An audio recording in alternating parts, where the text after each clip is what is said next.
come up with new solutions like Hadoop and Spark. That's the big data solution. Hadoop and Spark. Okay, so Hadoop, H-A-B-O-O-P, and Spark is the processing transaction, and then you go to Spark. So, and afterwards, right? So organization said, okay, now I have this huge data store. What I'm going to do with the data? And then they realize they can extract patterns from the data that give them some unique insights. So for example, online retailers, they want to understand, they collect the customer's shopping behavior. They kind of analyze for each individual customer, what kind of products this customer, when they come to my website, what kind of products this the person behavioral buys. aspect. Right. But are you the audience? Oh, okay. So basically they look for, so they say, okay, looks like this lady comes to this website. She always is interested in buying shoes and from this brand. So next time, based upon the type of shoes that you as the end buy, next time when you come in, it provides similar type of products. As you buy more frequently, more and more, it will understand your personal interest better and better. So every time you come to the website, it's getting more intelligent because it pretty much know your personal interest and all that. So suggest this kind of shoe, suggest Right. So and because it's more relevant to your interest, very likely previously you come to the site you probably only buy one shoes, but now you are more interested, and you may end up buying 5 or 10. Oh no, we're getting started. She's asking for some shawarma. So then you end up buying like more and more. So that's how they drive up business revenue. So the online retailers nowadays who are able to do this, use this kind of big data to analyze their customers' shopping behavior, they do much better than the other type of online retailers. Okay. Actually, the ones that don't do this like well, eventually they will die. A lot of customers. Right. And so you may say, okay, analyzing customers' behavior, how much data is that? Actually, it's huge. It's billions of data points for the millions of customers you have.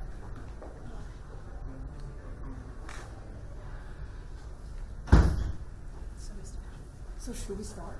Yeah, let's go ahead and get started. It's warmer. So are you here for handling conflicts? Yes. All right, okay. Oh, just conflicts. More conflicts we survive very frequently. Usually when we, in the work environment, it's very often that we experience conflicts. But the conflicts arise usually from 2 scenarios. The first scenario is that it's really arise from 2 professional differences. Let's say we're at work. There is a business problem. It could be a business problem. It could be a technical problem. And different people have different views. We're just human beings, right? We don't think alike. But different views do not always result in conflict. Conflict is more likely when the outcome of the decision is so important or is going to significantly impact the people or group that's involved. So that's one scenario. It could also arise from another scenario, which is you have personality issues. Let's say the people, the team that are involved in the decision making don't like each other, or they feel their positions are threatened. So these are really personality issues. So the techniques that I'm going to talk about will still apply, but it's more important for you to address the underlying personality issue. That's even more important than addressing the specific problem itself. Now, before I get into the conflict resolution part, there are a couple of things I want to call out. One is that conflict is not a bad thing. Actually, conflict brings the awareness to you that there are different views, there are differences. It actually presents a wonderful opportunity for you to address that difference. And actually, conflicts that are managed well can bring a team closer, can bring you and your partner closer, and stimulate learning. And it turned the trust building into a more positive cycle. So I just out of my personal experience, this is maybe 15, 16 years ago, my organization was expanding, and I inherited a team in Malaysia. And the manager, and I also inherited an experienced manager. He has about 30, 40 people in his team. So I know the guy was very competent. His team also was very capable of delivering to the commitment. So I never thought I need to let him know that I know he's very competent, his team is competent. I just assume he knew. So then, each week we would meet, we talk about work, and and subconsciously I know his team is a good team. So I just want his team to do even better, from being a good team to a great team. So when I had the conversation with him in the first 2 months, I always centered the discussion around, let's talk about your progress in the last week. And then let's talk about the things that we need to do in the next 1 month or next 1 quarter. And I think you can do this and this more, right? These are the 2 more things I think your team can do. So finally, 2 months later, one-on-one, he got a little pissed. So he sounded very emotional. He said, Zia, are you ever satisfied with my work? So I was shocked. So I was like, why did you say that? He said, because for the last 2 months, you never, give me a very explicit feedback that you're happy with me. Every time you ask me to do more. So that's a wake-up moment. I realized, gosh, I just assumed. So I said, thank you so much for bringing this up and letting me know. Because I just assumed that, because even though he never worked for me, but we kind of worked indirectly, and we kind of know each other. But obviously that's not good enough. So we in that one-on-one, we did not talk about anything. We talked about our expectation for the other person and talk about our individual style. And also I said, next time, please don't wait until like 2 months later and then say, this is what you are expecting, and I've not given you the feedback. Actually, I would never be offended if you're telling me there's something that you're expecting and I didn't do. I would only appreciate that you bring it up early, because you're giving me a chance to do something to improve the relationship. So that conversation became a true turning point for our relationship. So in the next 3 or 4 years, he was working in my organization. And we had just wonderful collaboration in the next few years. And even many years later, after we went through reorgs and all that, and he stayed in a different organization, I went on with my journey also, but we still stay connected. So you have to be, sometimes it just presents such a great opportunity for you to address the difference. So another thing I want to call out is that we have to choose our battle. And sometimes I've seen people going the other way. They fight every single fight. So, and after a while, people lose respect for your views. They say, you know what, no matter what you are going to disagree, you're always going to challenge the decision or the option. So, and you start losing the interest. So those are just a couple of comments I want to make. And then now let's talk about resolution. It may all sound too theoretical. I'll try to, and if you have questions, feel free to bring them up.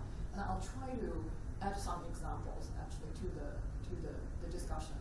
So usually at the beginning of the resolution, first as a team, you have to all acknowledge that this is either a serious enough business problem or a technical problem or a conflict that you really want to address. So once the team have general consensus that you really want to address this kind of a problem, then you're ready to get into the resolution process. And before you get into the resolution process, the very first step is to set the expectation that at the end, the decision, the option that's chosen, must do well, must serve the entire organization's interest best. It cannot be just supporting one person's agenda or someone's individual interest.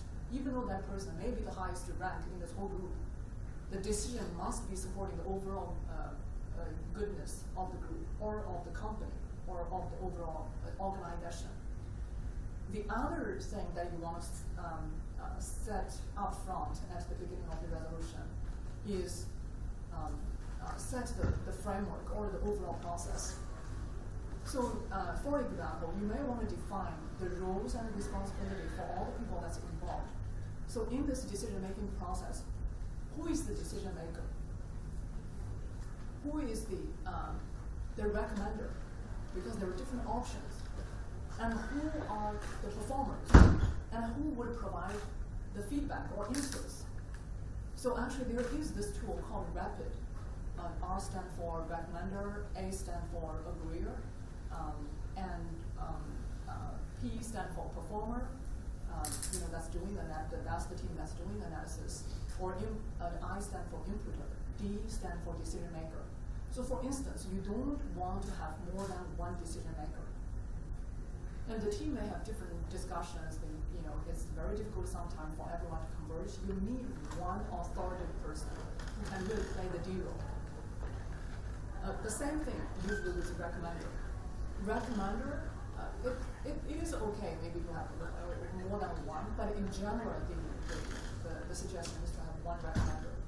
And this is the person who may be leading the overall analysis and who work with the performers and inputters.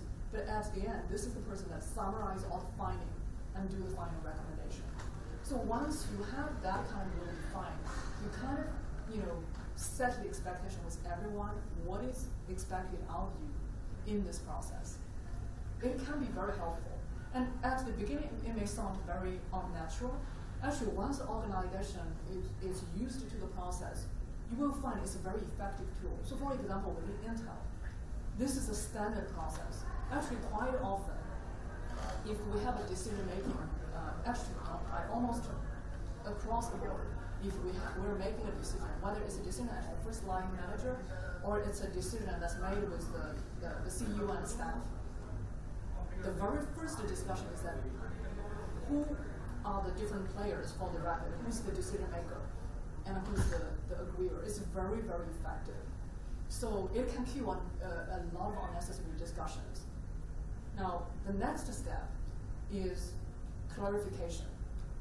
Actually, this part is the most important part. So, one most important. I think this is the meat of the discussion. This is where, let's say for a decision that you want to make, there are 5 different options. And you can see some, there are people who are, big fan of option 1. There are people who are big fan of option 2 or strong supporters for option 4 or 5. This is the time for all those views to be heard. You give every team or every player a chance to speak out. And so in this process, active listening is more important. Actually, active listening is so key because quite often people get really upset with the decision that's made, not because their suggestion was not taken. It was because their voice was not heard. It was because their voice was not incorporated.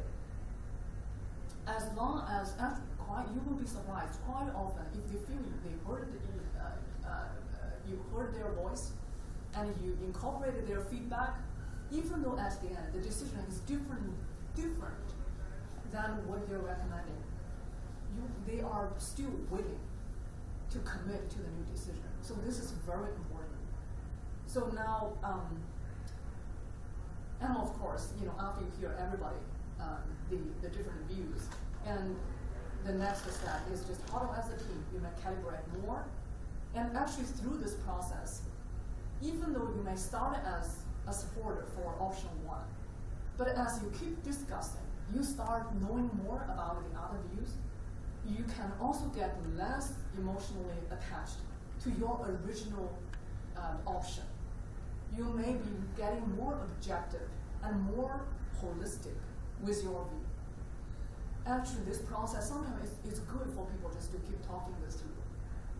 And then, at this point, you're pretty much able to proceed. And you look at the pros and cons as a team. You could say, okay, what is the consequence if we do with option 1? And what is the selection criteria for the final decision? Depends on the criteria. It looks like option 2 may be the best option. And at this point, as a team, you are pretty much ready to make the final decision. But then you will find out, let's say there are 10 people that's involved in this process. But then there are cases, 7 people already converged on one option. But there are always 3 outliers. No matter what you do, these things not be able to get convinced. So in those cases, I also find one tool also very helpful. Disagree, but commit. Because as a team, it may take forever for you to convert the final 3 outliers. But as a team, you have to proceed, because decision cannot wait forever. So, and build the culture, that the team build a culture for disagree and commit.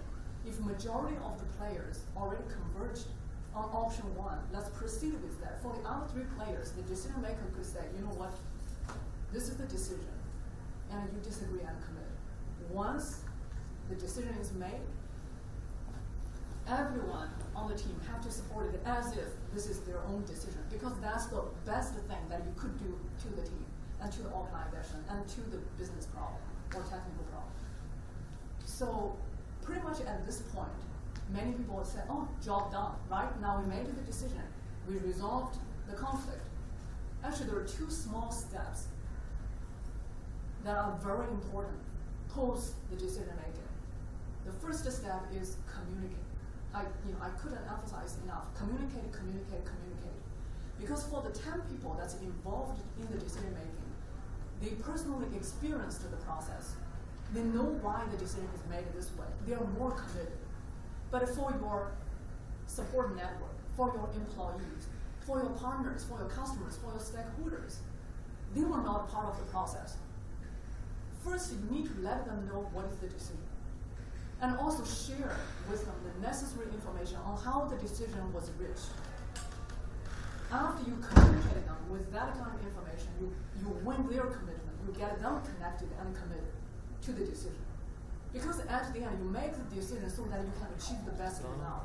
But without strong execution, supporting the decision, a best decision can lead to no result.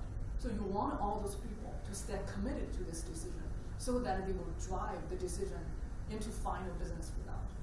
And there is one more step you still want to do, which is celebrate as a team. So at the end of this process, celebrate and recognize everyone that's part of the process, and that help the team to reach the final conclusion. And this little step just can definitely boost the team's morale and also remind them, we can solve complex problems, we can resolve conflict, and it can bring the relationship actually much more closely. So I don't know if this is directly related to this, but I can share this example. I was on since this is a women forum, so I thought this might be relevant to this discussion. This is, again, like maybe 15 years ago. I was on a committee. At that time, I was working in manufacturing division at Intel. And, Intel is a high-tech company. It's a very, the competition can be quite tense. And then in manufacturing, it's even more, you may experience very tough personalities. And then I was on a steering committee where we have about 10 members. And each week, for 2 hours, we review either project proposals or we review project status update. And then look at the risks and ask them to explain why there is a schedule delay, why there is a quality issue with the product. And I was always on this committee, and I just, just like my peers, I asked all the relevant questions, and I also support people for the projects that I was sponsored for. And there was one time there was a lady that come to the meeting, and she was giving a project update. But the reason she was asked to give an update was because the project was running behind schedule. So everyone got really upset why this project is so late, and what the team has done to really address the risk early and prevent the schedule from slipping. Why is slipping so significantly? So almost in that discussion, the presenter, the lady, was just beat left and right, just like any other presenters would have got. But probably, she's relatively junior, and it's a very intimidating experience for her. So, but then, we have seen people getting challenged like that. So it was very common for everybody sitting in that room. But after the meeting, 2 hours later, I ran into that lady in the cafeteria. Oh, she said, Zia, I don't know how you survive in that committee. You're the only woman in this committee, and they're all like, so aggressive and can be so challenging. I thought about it. I said, you know what? I've been in this committee for more than 1 year now. Until you said just now, I didn't realize I was the only woman. So I think on one side, I think it's a good thing that we recognize or we are aware of our gender differences. But also, it's important not to let that to interfere with our value add. Because at the end, it's our value add to that discussion, to that committee. It's our influence, it's our business result that demonstrate our competency, not our gender. Actually, if we keep thinking about our gender, we become more and more subconscious. And we just keep getting distracted with the fact I'm sitting in that committee. It says that I'm qualified, like everyone else. The same thing. So later, I remember I was talking with her. I said, the fact you are presenting for the team, it means you are the leader for the team. And there is a reason why this project is delayed. And if you have all the legitimate reason, you just have to you are there to educate the committee. You're not there just to feel that you're getting beaten up. People ask questions because they didn't know. It's not because they don't like you. So don't just keep focusing on the matter rather than the gender or anything else. But yes, I understand we need to be aware of our gender, but don't overthink about it. So again, there are conflicts, but how you view the conflict, how you manage the conflict, will also change the way people perceive you. And perception is reality quite often. So that would be just another comment I have. So that's pretty much. I hope this is helpful because when you really encounter conflicts, and they come in with many different formats, it's very difficult to say there is one formula or one silver bullet to address conflict. But then at the end, I think if you stay objective, if you try to be objective and open to all the different views, and you can really lead the discussion, you can really lead the analysis to the final decision. And if you keep doing that, it can also be a great opportunity for you to demonstrate your leadership. And actually, sometimes leadership is not sometimes, actually quite often, in a business environment, leadership is not given. Leadership, I know sometimes when I talk with my employees, they say, Zia, I want that leadership role. You earn the leadership role. Actually, it is during the difficult conflict, everyone was watching. The ones who can really stay above all the other biased views, who can really lead the diversified team to reach a consensus and march forward, are the ones who eventually will become the leader. So I think it's just a very, again, conflict is not just a great opportunity for building the relationship, for bringing the team closer, for stimulating more learning. It's also a good opportunity for you to improve your leadership and eventually grow to be one of the leaders. So that's pretty much, I hope this is helpful. Yeah, sure. Yeah. So this is absolutely fantastic. I'm a management consultant for a lot of mid-sized to large organizations across India. One of the major issues that I face in terms of conflict in the workplace is in terms of remuneration. And remuneration disparity or parity, because both of them don't work. If there's remuneration parity, then the question is, but I'm better than X and I'm better than Y, then why is there parity? And when there's disparity, why are you being disparate, whereas both of us graduated at the same time, both of us had the exact same designation, and so on and so forth.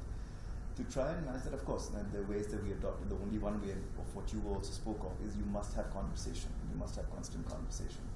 But even with constant conversation, sometimes it gets very difficult to manage the work environment where people are competing amongst each other, trying to be, and especially in terms of remuneration, because that's what they feel defines their performance at a company. If you have any examples from your life, from the years that you've been working, that would be fantastic. Yeah, definitely. Actually, last week before I came here, there was someone in the company who was asking for advice, and it was almost the same topic. So because I've been with Intel for many years, so I'll use a big example within our company. Within Intel, at the end of each year, usually in January and February, we do focal cycle. This is what Intel calls focal. So basically, this is the performance evaluation cycle.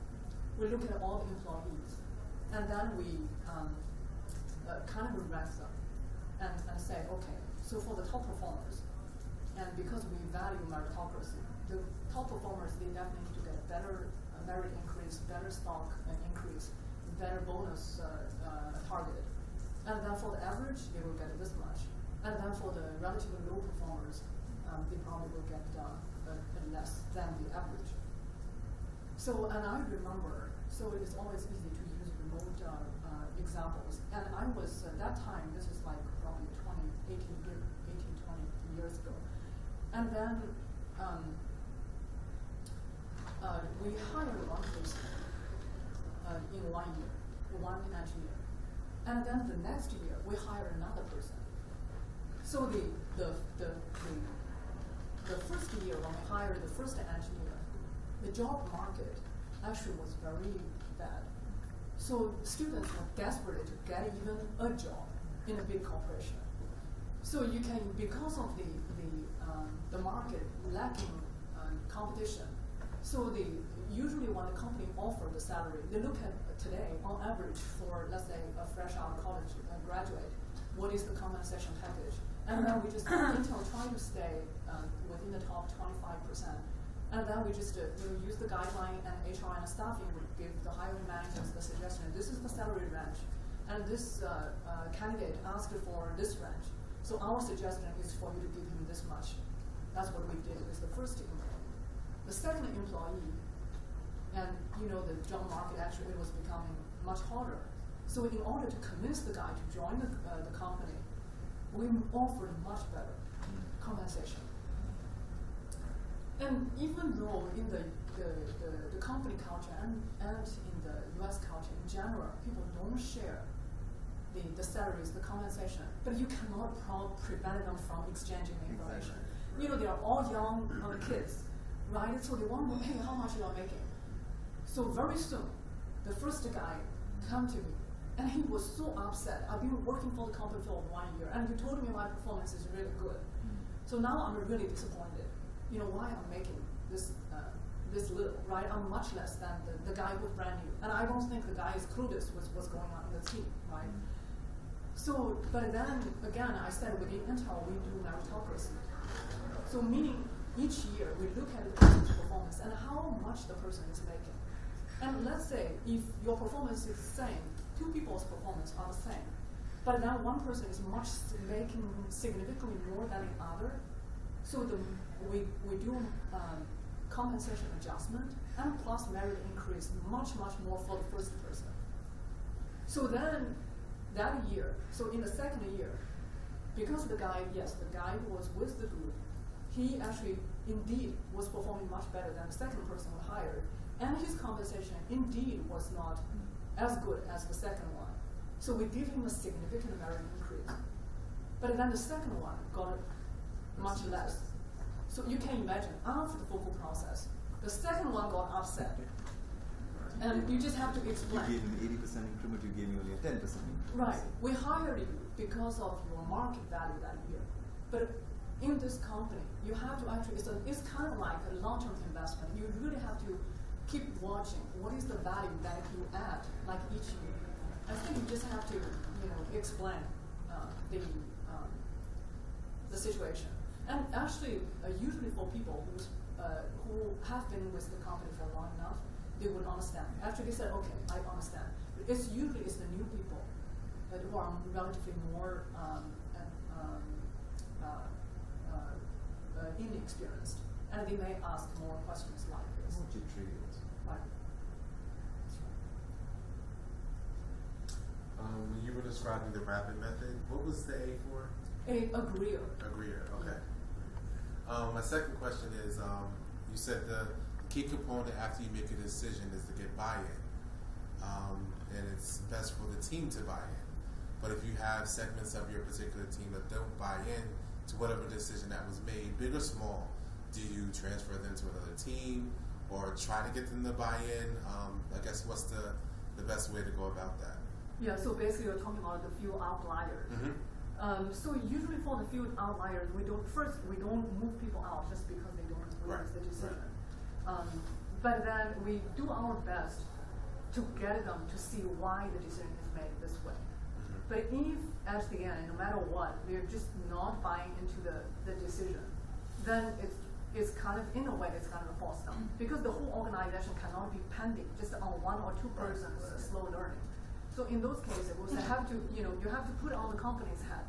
Do what's right for the organization, do what's right for the bigger team. Mm-hmm. And then, because, next time, maybe the 3 outliers are out of the first 7 people for a different decision. So, once you build that as part of the culture, even though the 3 outliers may not like the decision, but still they are more willing to support the decision. They realize, okay, we all have situations like that. And there are times we have to disagree.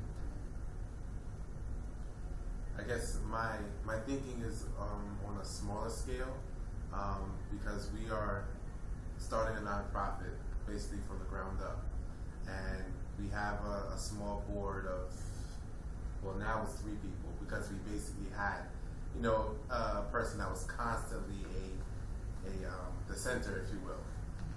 So by nature of business, the person sort of alienated themselves and now is no longer on our board.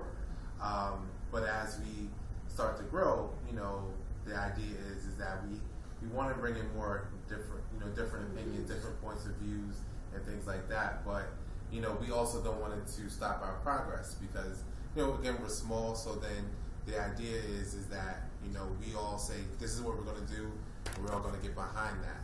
And we all work in larger organizations where the rapid method is put into place, and we're part of the centers at times that, okay, this is not exactly what I wanted to do, but since this is best for the organization, that's what we're going to do. But for something that's more of a passion project, at least at the moment, we're seeing a possibility or a propensity for people that want to be on board but don't always seem to agree with what the larger view is. And that's why I was asking, so do you get rid of them and just sort of get them to learn at a faster pace as you suggested? Yeah, I think it's on a case-by-case basis. Let's say if they are, again, in a work environment, or it can also apply in a board situation. Let's say you, in a work environment, because it's simpler to explain that way. So if they are, let's say, 2 or 3 outliers, no matter what they do, they only care about their individual interests. They never are willing to support the overall organization's decision. And no matter what kind of decision it is, 90% of the time they always disagree, just because it conflicts with their individual interest or in their group's interest. Right. Those cases, actually, it is really a performance issue, because those people clearly are not good fit for the leadership role. You need organization leaders who can really do what's right for the company, not for their own team. In those cases, I think you have to get rid of, or at least remove those people from leadership roles. But if it's just a one-time, or it's just for depending on the problem, then that's a different story. It's a learning process for everyone. And also, I think your question, went beyond just the typical conflict. And sometimes, as long as we work in the company environment or work environment, you may also look to build your support network. This is very important. And so because again, this reminds me of my experience when I was new in the industry, when I was just fresh out of college. I was a very aggressive and ambitious lady, much less polished. So I'm only, if I believe in something, I'll just have conflict with people head on. And I just try to convince the other person, convert the other person to my view. But then later I realized, my gosh, why every time when I'm making a proposal, no one is supporting me. Everyone is arguing with me. It's like so difficult even to convince anyone of a proposal. I started having actually some reflection. And I was fortunate at that time to have a manager. He was just a wonderful coach and very patient with me. And he kept saying, Zia, you just have to put it on my head and put it on my boss' head. If you were me, if you were my boss, would you do this? My first reaction is that if I were you, I would do the same thing. When I said it, I honestly did not. I was still thinking from my own position. So, and he keeps saying that. He said that for 2 years. So maybe at that moment it did not work magically on me. But after I left his team, that word just keep getting stuck in my mind. Every time I just remember, gosh, he said that. Maybe I didn't do something. So later I started, doing more active listening. I try to at least let my partners to say what they want to say. At least my first step to show, or even you can call it pretend that I'm listening. Actually, once you build that into a habit, trust me, gradually you will be listening. And gradually you will be incorporating their feedback into your final thinking. So, and yes, maybe at the beginning, the first step is to pretend you're listening. You're taking other people's feedback. But make it a habit, and it will change your behavior. And later days in my career, because you are more supportive of other people's decision or the organization's decision, you have more credit. And I found out it's much easier for me to make a recommendation, and with a lot of people supporting it. I was, gosh, my life is so much easier. I say I recommend something. At least several people said, we agree with Zia, this is the way to go. But in the old days, I literally have to find every single step. So I think it was a terrible learning for a new, fresh out student. And sometimes I reflected back, I said, I hope I had some mentor or coach so that I did not have to take me like 6 years or 7 years to finally realize there is a quick way to get your idea supported. But again, I think it's a learning process. So sometimes you just have to do that. Well, as I'm a startup and just starting an R&D firm, I wanted your advice on, there is in a startup, people are joining, getting a 6 months training, and then coming up and saying that, ma'am, we want to move on. We got some. You are training them, and very religiously you have to train because you are a startup. You have a very low manpower. You have to get maximum out of the person. So when we are doing this, and there is a lot of, since we are a tech startup, and there is many data which we don't want to lose the market as such. So how do we, you are a bigger organization and you are also facing, but not that much turnover, but how do you advise me to tackle that particular problem? Actually, I think I'm a good person for giving that advice. and you assume that I don't have a lot of attrition. I work in the big data industry. Yeah. And I can tell you this industry has the highest attrition rate. Okay. So when I first started on this job, like several years ago, our attrition was around 25%. And because especially with the few established, the big data open source committers or PNC members that we have, firstly, it's very difficult to recruit them. They're very selective with which company they go to. So we hired and plus grew a few committers or PNC members. But then it's very difficult to keep them. So at that time, we tried all different, quite especially 3 or 4 years ago, when they got offer, usually minimum is twice the compensation that they were having. So within the company, big corporation, we try to counter offer, but then we cannot keep setting the precedence that when somebody is telling us they're getting a 2x offer, we're countering offer with 2x compensation. That will totally throw the rest of the employees unhappy. And all of them will look for jobs and come back and ask for 2x compensation. So we try to counter offer. Let's say we started with 25%, or eventually we went to 50%, try to convince some of them to stay. But we realized, again, the delta is so significant, it's very difficult. So at the end, we just acknowledged. We said, you know what, we're working in the hottest industry. We have to recognize we're going to have high attrition. This is the reality. So now the question is that how do we minimize the impact of attrition? So we started with 5 committers in our organization. We said we have to accelerate. First, we need to look for opportunity to hire committers. And also we need to accelerate the pace for converting our existing developers into committers. And then we discussed what are the options we can convert or grow more people into committers. So this is one thing we do.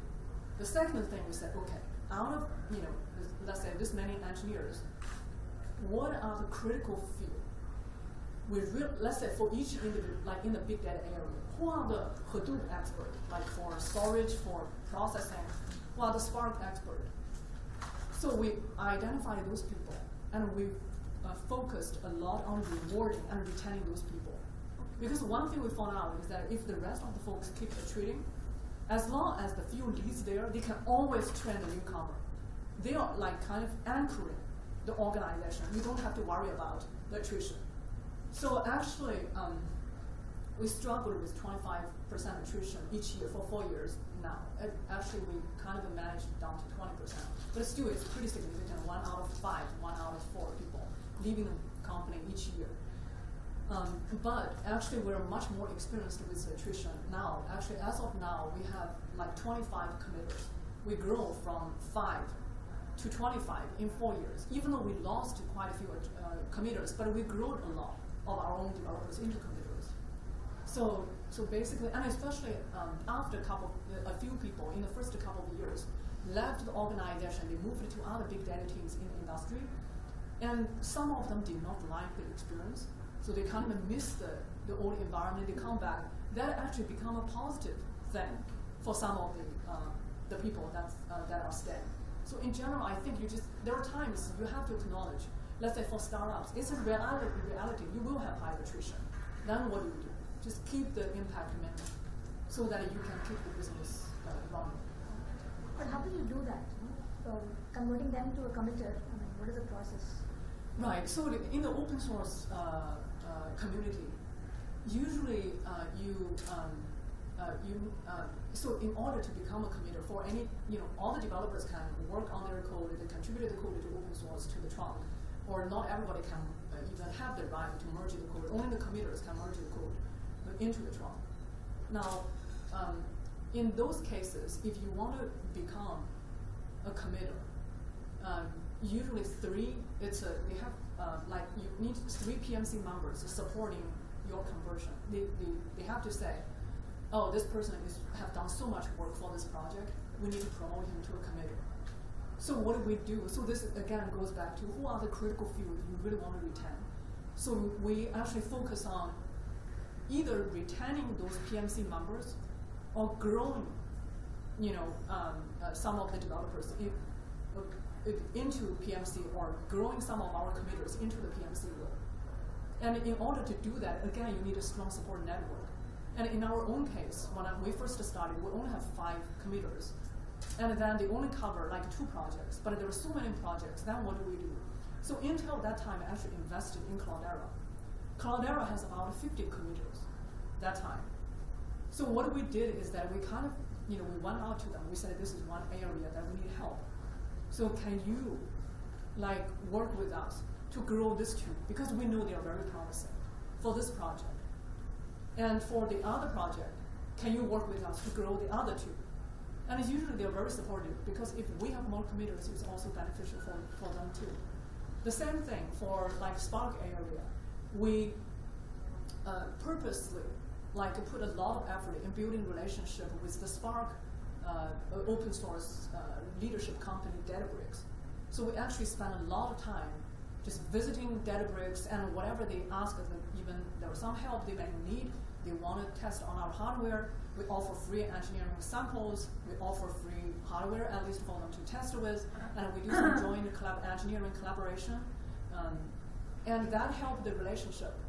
Then they also help us to grow the developers. So basically you want to expand your partnership network and support network, so that they are not only you are leveraging your own PMC and PMC members, but also you are leveraging their PMC members. So at the end, when you need 3 PMC members to support your committer conversion, you may have 1 committer from all your own company, but then you have 1, let's say from Cloudera, 1 from Databricks, or you may have 2 from Cloudera. So that will make 3 already. So right. So the support network is very important. In different format, it's so important. And I would like to add something. Since I'm also into startup, what happens here in the startup environment, it's very difficult to hold on to all your resources. So you need to give a bigger picture, because the first few employees of your company is directly attached to your goal. So you know that when you're picking and choosing a few, like the first 5 employees, the first 10 employees, so you appreciate each other. You can just push each other to reach your goal. So that's where it's going to happen. Awesome. Yeah, and also I think it's important. We talk about positive energy for other discussions, but even in this environment, it's always beneficial to bring the positive energy. Like for example, exchange your resources with your your partners, or even a company that may potentially become your competition, but how to convert them into friends or partners. So you sometimes, if you exchange resources, you help them out without impacting your own business. Trust me, next time they're going to actually come back and reward you, and that will only turn the relationship into more and more positive. So bring the positive energy to that, share that, make it win-win, and help each other out. And sometimes, actually, we have employees leaving a company, but if they leave because of better job growth opportunity, put ourselves into their shoes. We say, what, if I were in his shoes, I'm going to do the same thing. So in that case, why are we mad at the person? We should be supportive. Actually, there were quite often we found out as the person left on a good term, they went to, let's say, either a partner or our customer, and then they become a new connection with that partner and customer. They actually make our relationship with that partner or customer even better than before.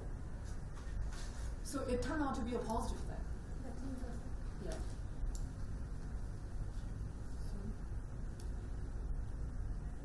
As you said, the same thing has happened with me, but I was just wondering, because as a startup we are not offering a very good offer, but I trained 2-3 girls, and luckily all of them are placed in a such good position, and they regard me for that, and they are giving me, like you are saying, recommending other students that go join the ma'am, and she can Then you can do one more thing. You can ask them to work for you in their free time, like during the they are ready. Even they are ready to do that. They try to help me out. Like as a startup, I was getting these awards and something. They are ready to do any work, any time when I call them. So that is the advantage when I am training, by actually really training them, or telling them every secret of what actually makes biotechnology, whatever we are doing. But this is a difficulty. Actually, I think you have to be sensitive with that, especially when, whether small or as your company grow bigger. I think it may be a good thing to share everything you know, but also you may want to protect your IP. Yeah, because your IP is your competitive advantage. So what are the things that you want? Right. So how do you drive the balance? I think that also that's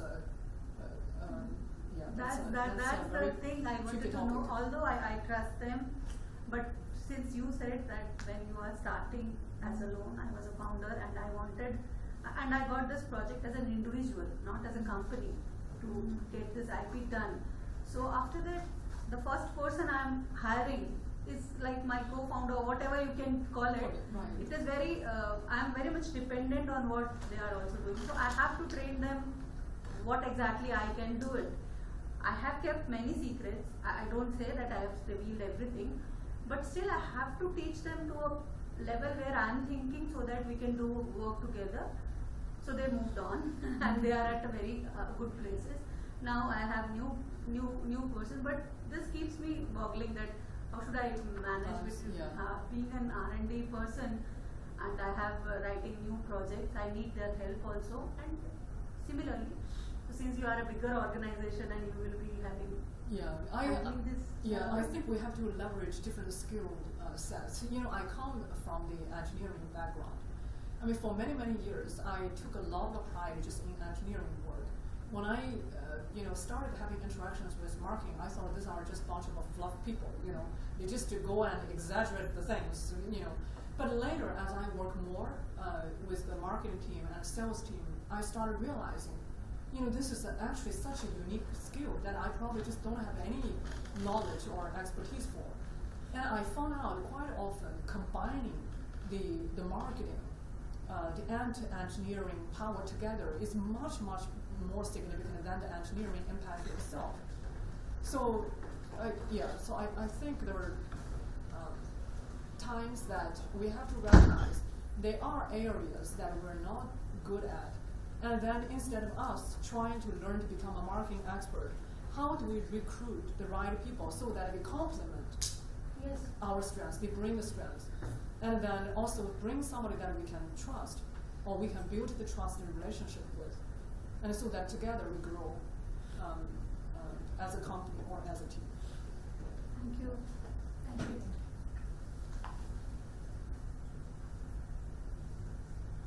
All right. Well, thank you so much for the active dialogue. Thank you. Group photo, yes? Okay.